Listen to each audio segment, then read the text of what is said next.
reminds me of this time. Most of you know Mr. Handicap. And Handicap, as you know, has never had any funds to buy any drinks at his local, a matter that has embarrassed him to no end. Until one day he got this brainwave, and just before the barman rang the bell at about 9:59 p.m., he rose to his full force, 4'6", and said to the barman, "Give everybody in the bar a drink." And the barman rang the bell and said, "Sorry, Mr. Cap, you are too late. It is past the hour." And Handicap said, "I've always wanted to say that." Ladies and gentlemen, distinguished practitioners of journalism in this country, I have a speech that is several pages, and I would like you to bear with me as I make my way through it, because I believe it has very important ideas that we all need to familiarize ourselves with. On the other hand, we could agree that I can leave the speech with the organizers and just tell you two more stories.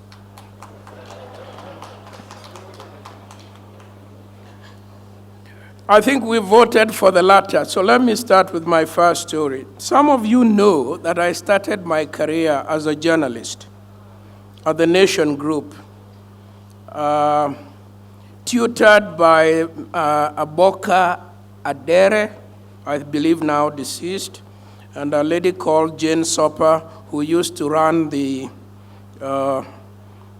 part of, I think, the Friday Nation. And I was the author of a column called Bwana Shida. So I'm happy to be here among friends, people that I know for a very long time.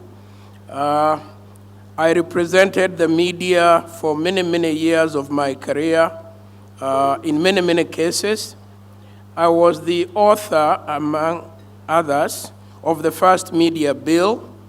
And believe it or not, Sam Sholay, I was acting for the media owners at that time. And although we may not, our paths may have crossed in recent years, obviously both my respect for the professionals who run the media, and I hope theirs for me, has not been adversely affected. I want to recognize the Media Council's unique role in mediating the disputes in this very, very important industry, and for bringing us together here today to recognize and to honor and to celebrate the outstanding members of the media fraternity in this country.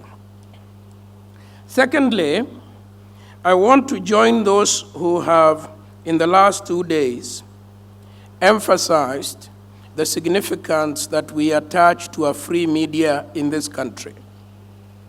A year ago, I was at the Editors Guild function at the Serena, and I challenged my very good friends there, including Macharia Gaido, who I have known and worked with for many years, to tell me whether in this country, today, here and now, we know of any journalist who is being pursued by the police to be arrested or locked in communicado for weeks because of something he wrote or said.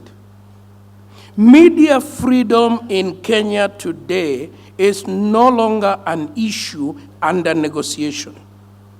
And I challenge you to contradict me on that point. The government of Kenya, the people of Kenya, the media itself agree that we have come this far in securing our democracy and in securing a free country because of the freedoms that we attach to our citizens, and particularly the freedom to information and knowledge and free speech and free thought. So in this country now, we have moved to whether or not the media ought to be free to the question of how we ought to manage a responsible media. Because, as we all know, all freedoms come at a cost. And the cost that the media pays for its freedom is the cost of responsibility.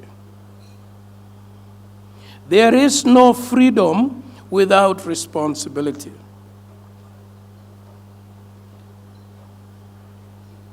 A media, to have power without responsibility, is what the English called the licentiousness of a whore. You can have no power without responsibility. And I would therefore like to urge this evening that as we build this democracy, as we secure this nation against the threats that face it, as we entrench the rule of law, as we seek a joint prosperity for our people, the media is an important partner that must play its role responsibly, professionally, and ethically. I wish I were able to stand here this evening and tell you that currently that is something we can all confirm is taking place. It is not true. And I'll give you the most benign example. Since 1968, we have been trying to pass a marriage law in this country. 1968. It was very difficult. The first time the marriage bill went to the National Assembly, I believe in 71 or thereabout, it was defeated in the House. I personally have worked on the marriage bill for 12 years as a consultant, as a civil society activist, and as Attorney General. What happens when we finally have this bill? It is the most progressive social legislation in the history of this country over 100 years. I can tell you that without fear of contradiction. What do we hear about it when we listen to the radio or when we watch television? It tells us, we read in the editorials, polygamy has finally been legislated in Kenya. Not true, nothing could be further from the truth. Polygamy was always part of the law of Kenya. Every customary law has been a potentially polygamous marriage.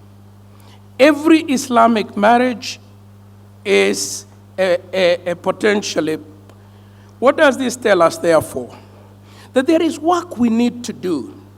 There is work we need to do together so that we, the media, do not become the source of confusion as far as our people are concerned. There are many other examples that I will not go into because this is an evening of celebration. Has any harm come out of it? No. The law is firmly in place. I can assure you this. It will secure the women, the children, and the society of this country more than any other social legislation we have enacted. Alongside it is the Married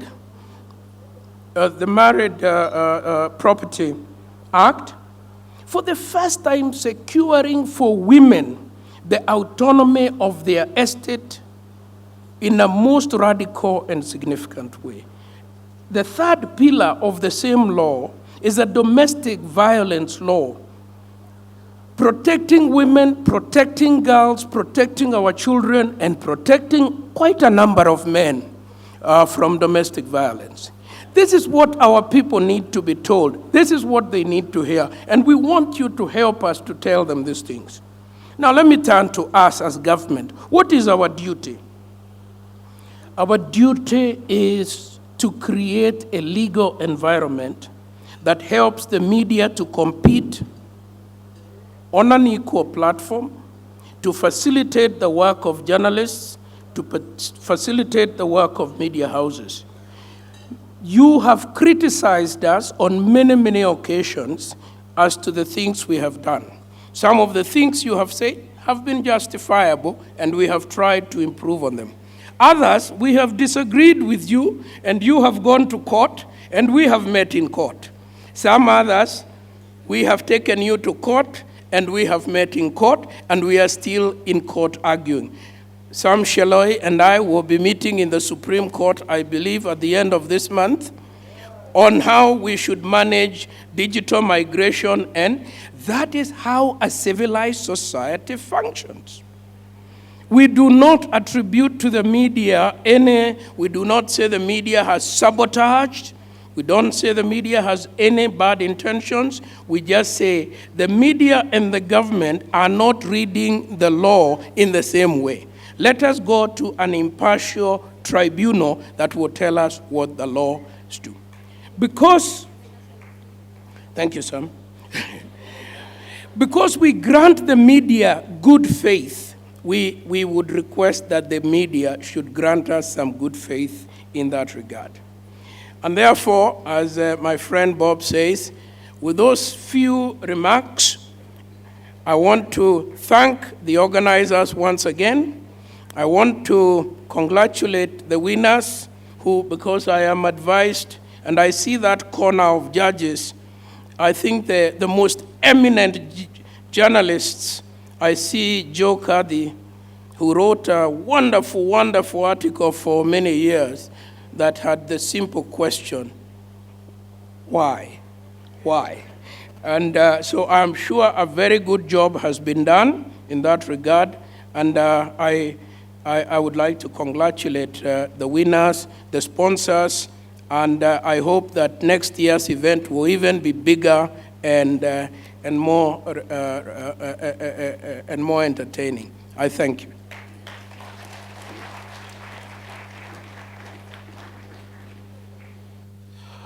Ladies and gentlemen, one more round of applause for Professor Githu Muigai. Professor, thank you for your stories, and thank you for, you seemed to relate very closely to handicap.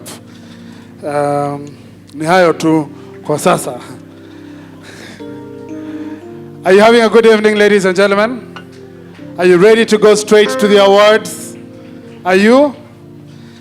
I want to say this, and this might be the only opportunity for me to do this, though we will individually talk about the different journalists, that I am very proud of the journalists in this country. A round of applause to yourselves. Makofi tafadhali. When we did the second annual Journalist Excellence Awards last year, we were just coming out of the general election, and no one could really tell what kind of year we will be going into. And this has been an extremely trying year for this country. And our journalists, for me, are almost like the military, at the forefront of telling the narratives of what is going on in this country. And not just telling the story, but also shaping the opinions of the world about where Kenya is. And for that, we are grateful.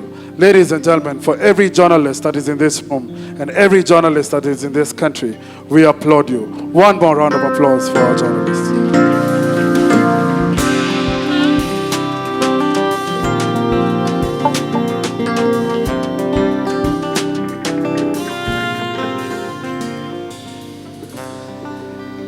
And because this is a night to award you, we will not bore you. We will not spend time doing any other thing than those awards that we're here to give. No, I'm not saying that there was anything boring before said or done. In fact, the speeches have been very colorful, well-spoken speeches, but we're ready for the excitement that the night has prepared for us. Our first category, appropriately so, is in the ICT and telecommunications category. And we'll be going straight to the ICT and Telecommunications Awards. Ladies and gentlemen, let's have a look at the nominees.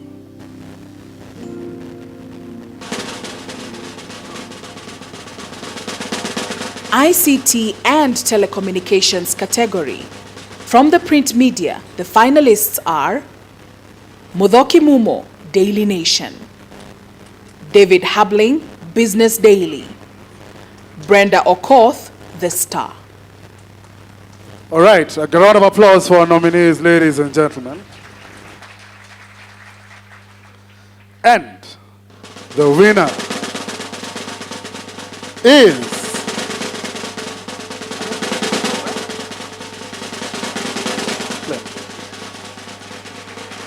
David Habling, and print. Makofi tafadhali for David Habling.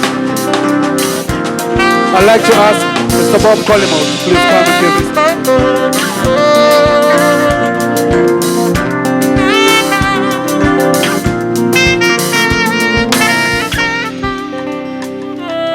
David, through his digital business segment, compares and contrasts e-readers and laptops for school children in terms of cost, maintenance, power consumption, and durability.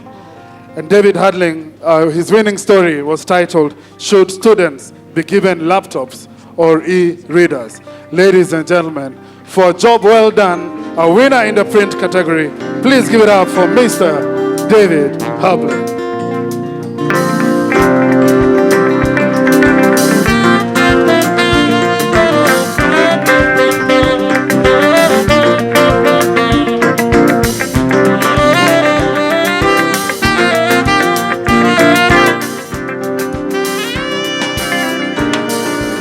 Thank you very much. Thank you very much.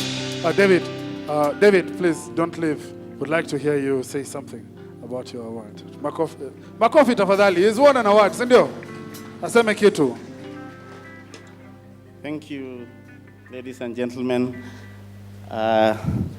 It's an honor to be the ICT and Telecommunications Report of the Year. I wish to thank my colleagues at Business Daily, my editor, and all the people that supported me. Thank you very much. All right, thank you very much. In the broadcast radio category, the winner is...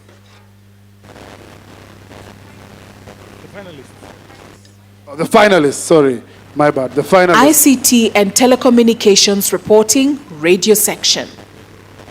The finalists are Frenny Joey, BBC; Asha Ekidusa, Radio Salams; and Joseph Jira. All right, a round of applause for the finalists, ladies and gentlemen. And the winner is...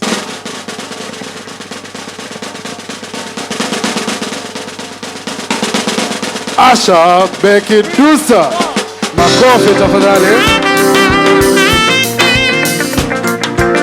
As you come up, I'd like to ask a representative from CCK. I think we have the Deputy Director, Tua Mpusi, please come.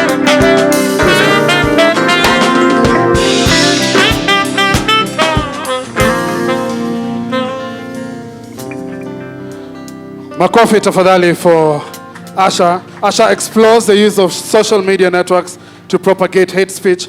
Where does one as a citizen draw the line between hate speech and freedom of expression?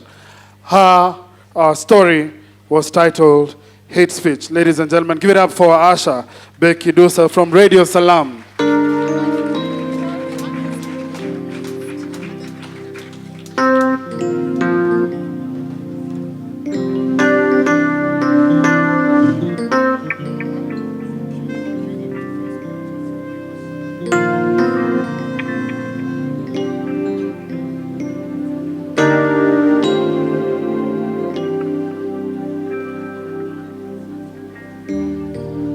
All right, makofi tafadhali. All right, Asha, please. All right. Please say thank you.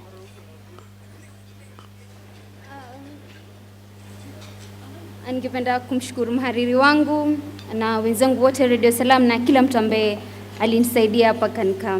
Asanteni sana.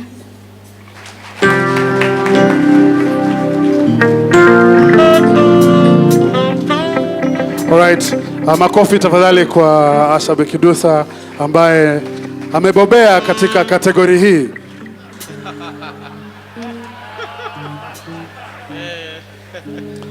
All right, for our television category, the finalists are ICT and Telecommunications Television Reporting. The finalists are Violet Otindo and Evans Okeo, K24 TV. Brenda Cheriot, Citizen TV. All right, I'd like to call a representative from Star Times to please come up on stage before we announce the winner.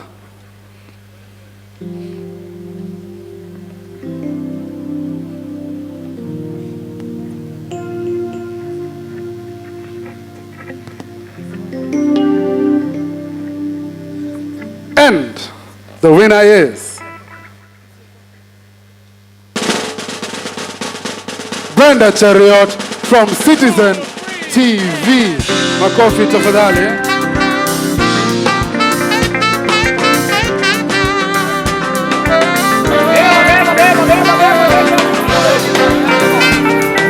During rush hour, commuters in Rongai scrambled for space in this particular matatu. I hitched a ride to town, curious to know why commuters, especially students, have picked on this matatu as a favorite. Wi-Fi always have the best speakers and the best sound system and good music, so that complements it all. With a high data speed connection that is often expensive in most hotspot areas, one can comfortably access internet on any of these seats in this matatu. It's just like sitting at the back left of a luxurious car where you can freely access internet.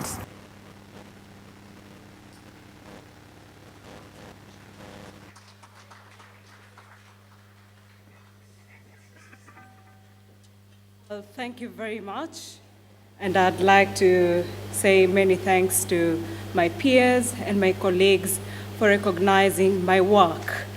And I'd like to dedicate this to the women in the newsrooms who have to go an extra mile just to prove their worthiness. But with the advent of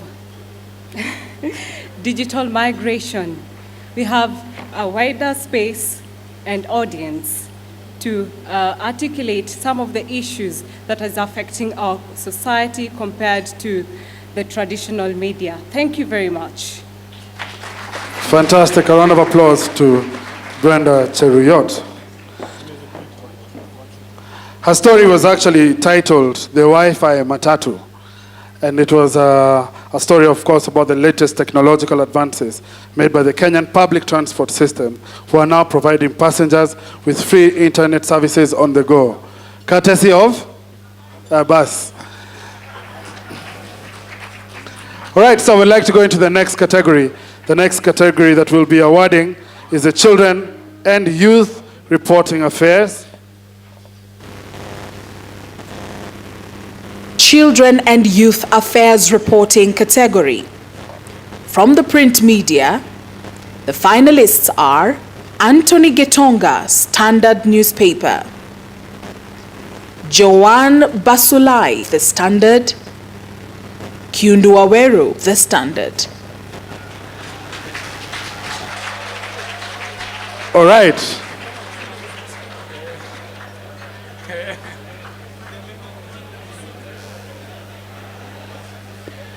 I feel left out on that joke, eh? To present the award, and actually in all the three categories, we'll have Plan International. I think, do we have the country director here? Fantastic. Ms. Carol Sherman will be coming, please come up this way. A round of applause for Plan International.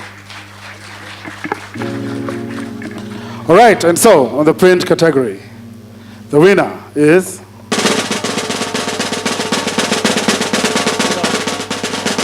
Kyundu Aweru.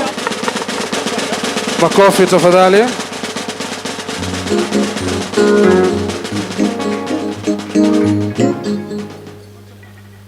Mr. Kyundu Aweru did a story.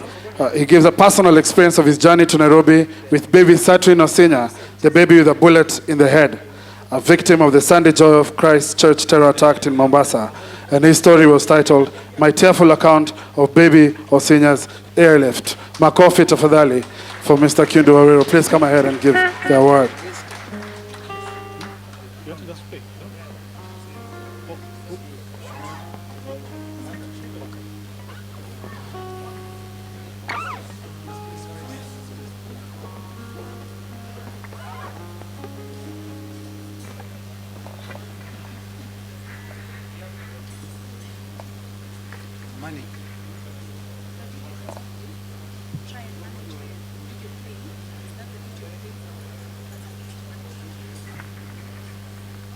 All right, a round of applause for Mr. Kindoru. Ms. Shaman, please do not leave. You will be awarding in all the 3 categories, so please do not leave. Mr. Kindoru, please go ahead and give Good evening. I'm so very happy for this award, but at the same time sad seeing the story came from, that sad story of baby Osinya that the Standard, carried extensively. And when I got the chance to travel with with baby Osinya, I was so, inspired by, his father's courage, seeing he had lost his wife.